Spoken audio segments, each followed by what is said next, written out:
yes day, as you heard the children describe, is when a parent gives their children permission to ask for anything, and the parent must say yes. There are usually parameters around this: safety, feasibility. I imagine financial comes into play into that a little bit as well. The idea of a yes day has kind of risen to prominence in parenting circles lately. And I was curious kind of about its origin story. I knew of a movie back in 2021, but I felt like there had to be more. Though, honestly, it's not a lot more. There was a book written in 2009 called Yes Day that was just that. One day a year, this family said yes to their children. And as you heard my children say, they have never gotten to have this yes day. So what actually started me thinking about a yes day in this sermon was a friend's Facebook post. She said her and her kids were having a yes day summer, getting to do all of those things that kids want to do, going to the beach and the zoo and getting ice cream. And this kind of really resonated with me, as this is the last day of my 4-week sabbatical from work. So I had a bit of a yes day summer myself. I got to go camping and backpacking and to concerts and do all of those things that I always want to do but have to fit in between work and life and all of the other things that we have. And it was as refreshing and rewarding as a sabbatical and a yes day should be.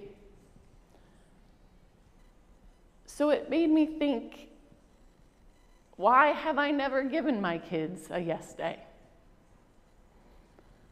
Why have I never said yes? Well, it always felt like a pretty big risk. What will they ask for? A chocolate factory? A tiger? If I don't have parameters for them, if I'm not saying no, am I parenting? I mean, I don't say no just to say no. I say no to keep my kids safe. I say no to teach them, No, you cannot have cookies for breakfast. No, you cannot throw rocks at that car.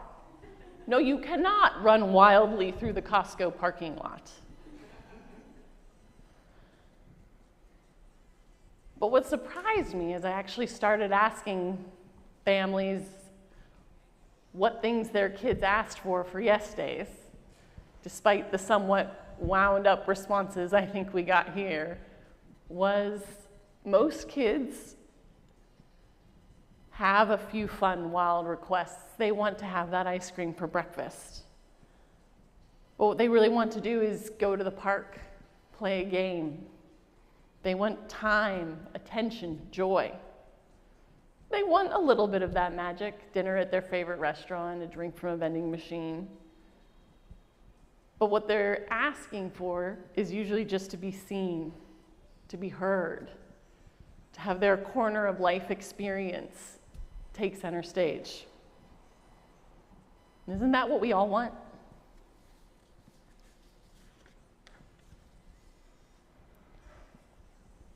Reflecting on this message and this yes day idea gave me a whole new perspective on my relationship with God as our parent. Our God is a yes parent, and it begins with creation. Yes, let there be life. Let there be light and water and earth. Let there be plants and animals and people. This beautiful, amazing creation that is this planet and the humanity that calls it home was called into existence by our great Creator. But after not too long, we started testing God, testing those boundaries of our parent. And so God had to say no a lot. There are a lot of thou shalt nots in the Old Testament. The Ten Commandments being a very good example of this. But God knew there was also going to be a time for more than just no. There was going to be a time to say yes. God knew we needed to be met where we were at. God knew we needed to hear, I will come to you. Yes, you are flawed and broken, but yes, you are also beautiful and good. John 3:16, for God so loved the world that he gave his only Son, so that whoever believes in him should not perish but have eternal life. God sees us, all of us, our weaknesses, our brokenness, our flaws, and just says, yes, I love you as you are, where you are, who you are. He says yes to all of us in this room. He says yes to all of those of us not in this room, to the thousands in houses of worship around this world, and to those who are at brunch instead of being here. God says yes. Yes to meeting us where we're at, experiencing our wonder, our desires, and our fears. God said, yes, I will send my child to laugh, cry, pray, celebrate, and bleed with you, that you may know the depth of my love, so that when you cry out, I know what you need, and you will believe it, because Jesus felt what you feel and has been where you are. As a parent who is pretty deep in the thou shalt not stage of parenting, many of you have probably heard me thou shalt notting, it's a very loud voice in this space at some point.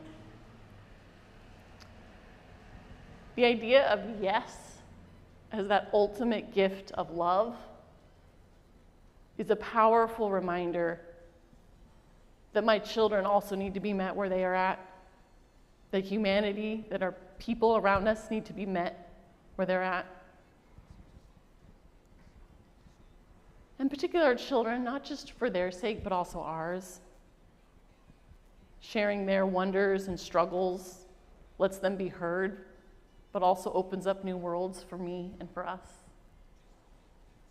Or maybe old worlds, ones that we have forgotten as we let thou shalt not take over our lives as well. And as a child of God, it is even more humbling to realize that my whole relationship with God is a yes day. God sent Jesus to walk our path, so when we walk, the answer is yes. Jesus can say, yes, I know your burdens, and I will help you carry them. Yes, I know your desires, and I will fill you with peace. Jesus is ready to be asked. He wants to be welcomed into those momentous points in our lives, wants to be at the births and the celebrations and the weddings. He wants to bring the miraculous, maybe the wine. Jesus has been tested, and he understands the pain of this world and wants to show us, those who are struggling, a way through. And Jesus has faced injustice, and when we stand against it, Christ will stand with us, turning the tables on those who are only interested in their own power. We just need the courage to ask. And if God can so completely, so unequivocally say yes to us, to all of us, then maybe I can relearn my default response from no to yes. And I know I'm not the only one. I work in retail, as I said. So often customers come in and I go up and I say, do you need any help? And their answer is no. And as I turn to walk away, oh wait, yes, I do have a question. So often our first response is just no. It can't happen, it won't happen. But what if we stop? What if we relearn, and what if we say yes? What if instead, when we see people who look like they have different values than us, instead of saying, no, I don't understand them, we say, yes, I want to hear your story. I want to hear your truth. What if instead, when our culture starts to dictate our priorities and who we are,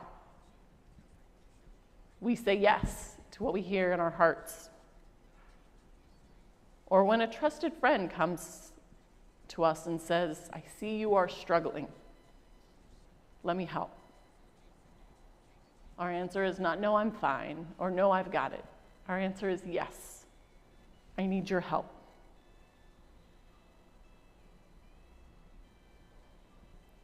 In saying yes to others, and in listening to God saying yes, we open up a whole new world for ourselves. Hear God say yes to us, so we can say yes to others. Let yes be the key that unlocks life and hope and possibility. Have a yes day. Maybe it will turn into something more. And as we respond, please join me